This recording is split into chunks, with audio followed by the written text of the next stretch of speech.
So if I've already read 14 books this 2025, ano na ba ngayon? It's already August. So, ano na ako, over na ako sa goal ko na 12 books a year. So, very good.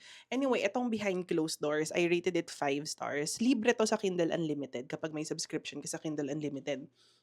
Now, this book is so frustrating. As in talagang sobrang affected ako dito. As in sinasabi ko pa sa asawa ko nito na parang, "Ano ba 'to? Parang ang engot-engot." But anyway, sige ganito yung storya niya. So, merong mag-asawa si Jax tsaka si Grace and they look like a very perfect couple. As in, kinaiinggitan sila ng neighbors nila. Talagang they are rich, tapos she seems like such a perfect wife, pero she never really goes out with her friends. So, parang nagtataka yung mga kaibigan niya bakit hindi siya lumalabas. So, hindi alam ng mga tao that there's something happening behind closed doors of this marriage na sinister.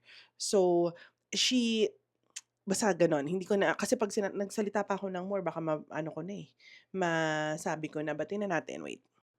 Okay, ang nakalagay din dito, yun nga, nagtataka lahat ng neighbor niya bakit yung wife hindi nakakalabas or si Grace hindi nakakalabas sa sobrang grabe, high security yung bahay nila. So, yun siya. Maganda yung ending nito, pero yun lang, ang heavy niya sa dibdib kasi it's very frustrating. So, caution lang when you read this book kasi it really would trigger something.